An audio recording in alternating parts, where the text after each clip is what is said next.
Hello, I'm Margot from the Plumsail team, and today we have an interview with Steve Ayres from the University of Manchester Innovation. He'll share his experience using Plumsail Public and SharePoint Forms. Let's check it out. Hello, Steve. Please tell us a bit about yourself, the organization you work for, and your role in it. Yeah, sure, no problem. So my name's Steve. I've been in IT for many years now, about 25 years, something like that.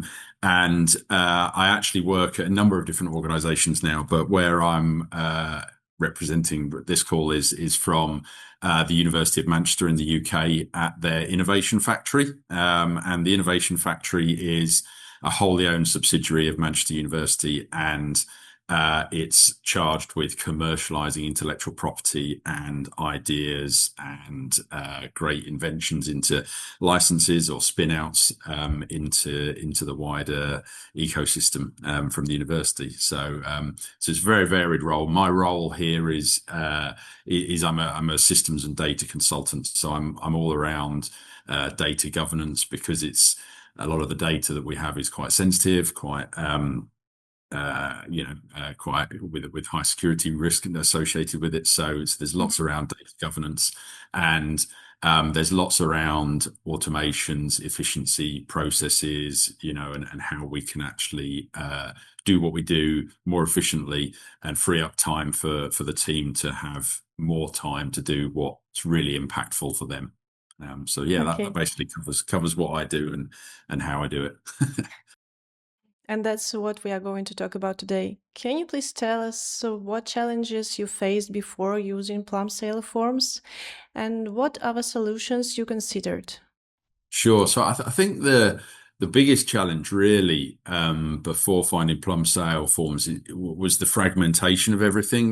We'd have one little bit of form solution over doing something over here, and we'd have another one over here because this solution was good at one particular thing, and this was good at another thing. This could be secured, this couldn't be secured. This was better at public facing, this was better at internal.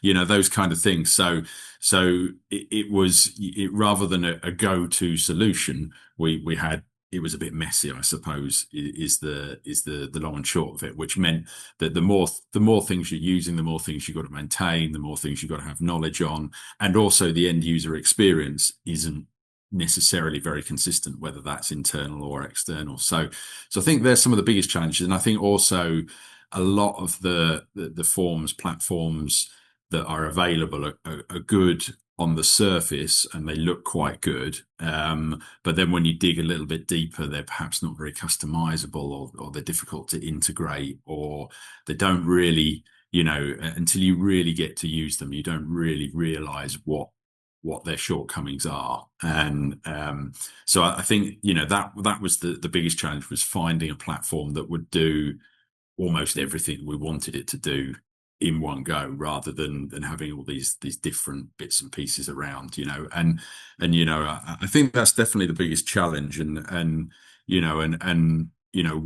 did we use? What other platforms? We certainly, we're a Microsoft house, so we used Microsoft Forms and some of the integrated solutions with Office 365 and the like. Lots of the other kind of, as I kind of said, they're public facing form solutions. And then when it came to internal solutions, we use SharePoint a lot. So it was logical to look at something that we could use to extend SharePoint lists and other Mhm. data capture within SharePoint. So that obviously then leads you towards Power Apps, and whether what you can do there. But our biggest challenge with Power Apps really is that it's a bit of a monster. I was waiting for you to mention Power Apps, actually. Yeah, yeah. Yes. It's I mean, don't get me wrong, I'm not knocking it, but we're a size of an organization where we're sizable, in the sense that we're not tiny, but we're not massive. Mhm. And to have Power Apps is something that and that kind of whole Power Platform is you need internal expertise to really make the most of it. And we're not really in a position where we would bring people's into the business just to to create forms in Power Apps. That's not where Yes, we're. yes, I understand. So and that then of course led us to Plumsail Forms and why we're here now. And largely speaking, it addresses all of those challenges in one fell swoop. So we're really pleased with how we're going with it so far. It's really nice to hear such praise from an experienced user. I'm personally very pleased. And I saw the public forms you designed, and you also shared a screenshot of a SharePoint form you used for purchase orders, right? Yeah, that's right. I mean, we've used Plumsail now for quite a few different things. I mean, there are a couple of examples of how we use it, but one of the real benefits to us is that although there are obviously slight differences, we have that option through Plumsail of a kind of highly regulated internal SharePoint Microsoft authenticated based solution, and we have that public facing solution as well, which is great. So one of our first challenges that the one that really led us to yourselves to Plumsail was this PO system, this purchase order system. We had a really old system when I came into the business, like literally a 15-year-old SharePoint solution, and it was like it was struggling, it was creaking big style.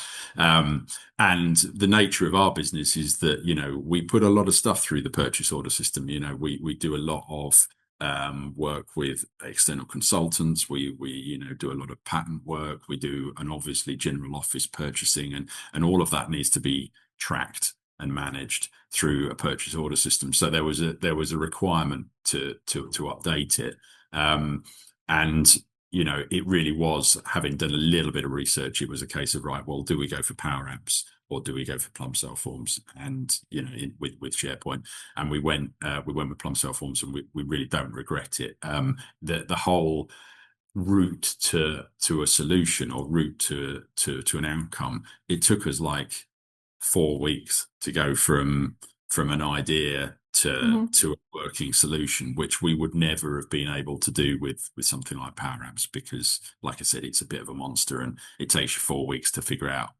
where to click to get something started, let alone to actually do Yes. it.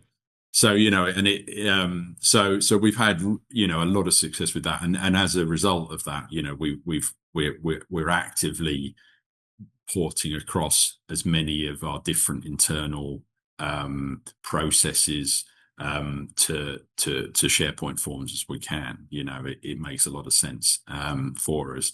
We've also got the luxury of a bit of, well, part of my background is a bit of knowledge around Microsoft Azure, so we integrate it with Logic Apps, or Power Automate is the kind of consumer facing version of it. So we bake Plumsail Forms into our workflows quite nicely. So if there's something that can't be done inherently inside it, for example, we use Logic Apps to go out and manage some of the permissions around records in SharePoint as a result of things that happen inside Plumsail Forms. So many of which I know can be managed through Plumsail Actions as well. That's another Yes. string to your bow. I know that. So overall, it's the perfect combination of customization without being too big and too scary and too difficult to manage. It's really nice that it's the kind of contained solution where we can say, all right, well, we've got this idea, and we think we can spin up a form to do something around it, or if you want to extend it beyond a form, because obviously our PO system's got approvals in it, it's multi-staged and all this kind of stuff, so you build out quite complicated and complex workflows, which we've been able to do. And then on the other hand, we do have things like where we just want to put something out to the university, where we just want to gather some information from some of the academics at the university, and maybe it's a few fields, and we can use public forms for that, but yet we can still integrate it on the back end. We can still produce nice PDFs and attach them to emails. We can do whatever we want to do really on the back end, all whilst keeping a bit of a consistent format and presentation, because I think it's quite common for organizations. You have a bit of a department over here, and perhaps they use, I don't know, they use SurveyMonkey or something, and over here they use MS Forms. Yeah. And as a recipient of those forms, your customers, basically, it doesn't look great because somebody's sending you one thing that's completely different to another, to somebody else. So it's really nice that we've now got that consistent platform and presentation across to our customers, which is great. Yeah, sounds really great. In your email, you also mentioned that you use JavaScript and CSS extensively to customize forms, and one of the use cases is about security questions. Yes, I mean, having access to that kind of framework is awesome, really.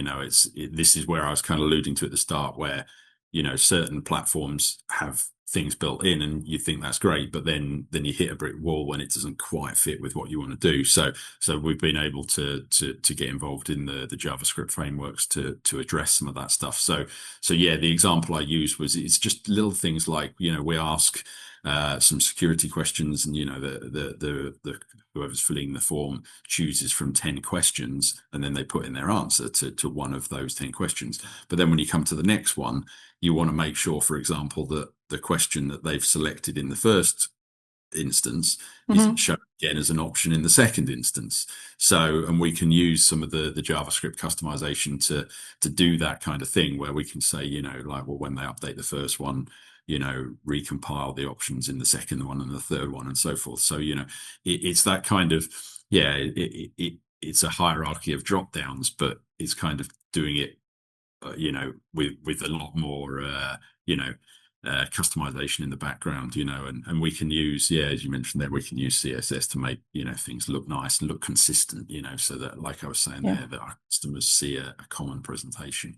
And then the other thing that's really great as well is you can just reuse snippets, so it's like, all right, well, we've done something over here that worked really well, and we'll just nick that bit of code and reuse it again in this form or whatever it might be. And even better, I know I have to admit I haven't explored it yet, but I'm aware that you've now got a solution where you can ask AI to create some of this JavaScript for you. Yes. So that I'm looking forward to having a go at that at some point. So that's taking that customization and making it even more accessible for everybody to use. So that's pretty exciting as well. So, but having those options is great, because it feels like you've got ultimate customization without any complexity on the front end, which is sometimes you don't always manage to get both those things. It's quite common to, like I was saying with say, for example, Power Apps, you can do some pretty wild and cool things with that, don't get me wrong, but you need that in-house expertise to really manage that and understand it and maintain it. Whereas, we're able to document our Plumsail solutions, and they could be passed on to anybody, really, with some knowledge. So yeah, we're really enjoying using it. Yeah.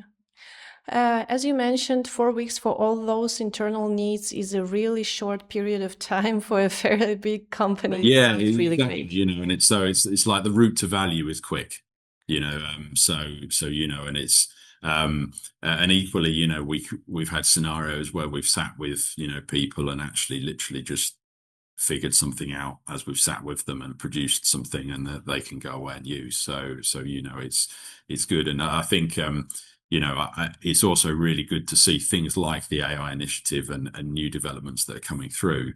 It's clear that as a business, you're not sitting and doing nothing. You develop the time and moving forward, and that's great as well. So there's lots to be said for it, and being able to turn something around so quickly is a major benefit. Makes me look good, so that's cool.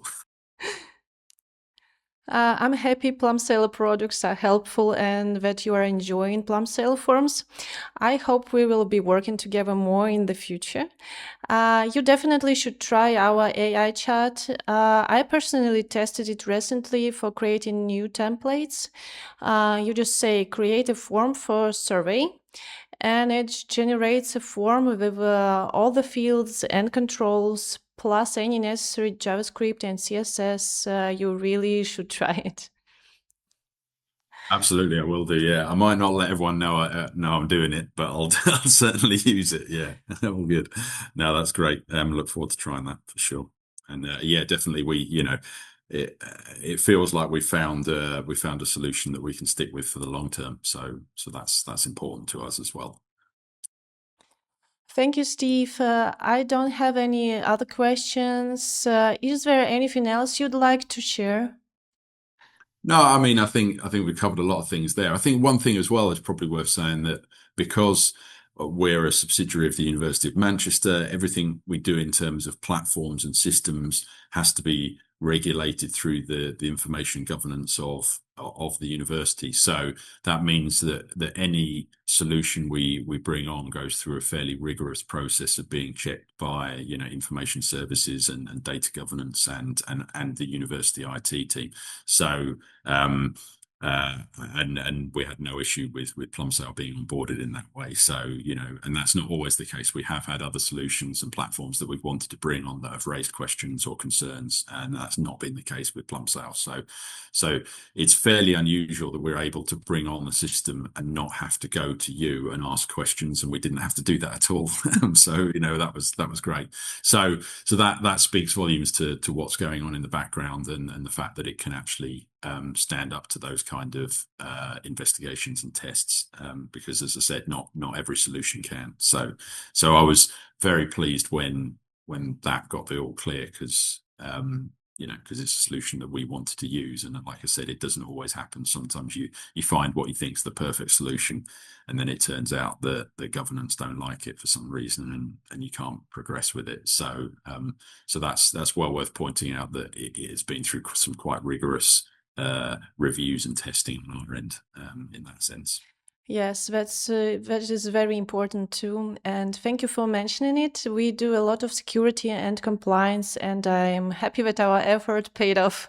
Yeah, exactly. I mean, the fact that you don't even know that we tested it in that way is probably even more testament to it. The fact that that it was just reviewed and was given the green light. It's fairly unusual for a solution for that to happen. And I think also that means as well, what that also shows is the fact that whilst it is a really powerful platform, it's also a contained platform, and it's not overly complicated. It's straightforward what's happening and what's being done, and that means that when it does get reviewed by information services or governance or whoever, they're able to understand what's going on without any complexity or without any uncertainty. So that's important. Yes. Thank you, Steve, for the interview. I don't want to take up any more of your time. Have a nice day. All good. Catch up with you soon. See you now. All the best. Bye. Bye. Bye. We've also published an article on our blog. Go ahead and read it. The link is in the description. And don't forget to test Plumsail Forms. Thank you for watching.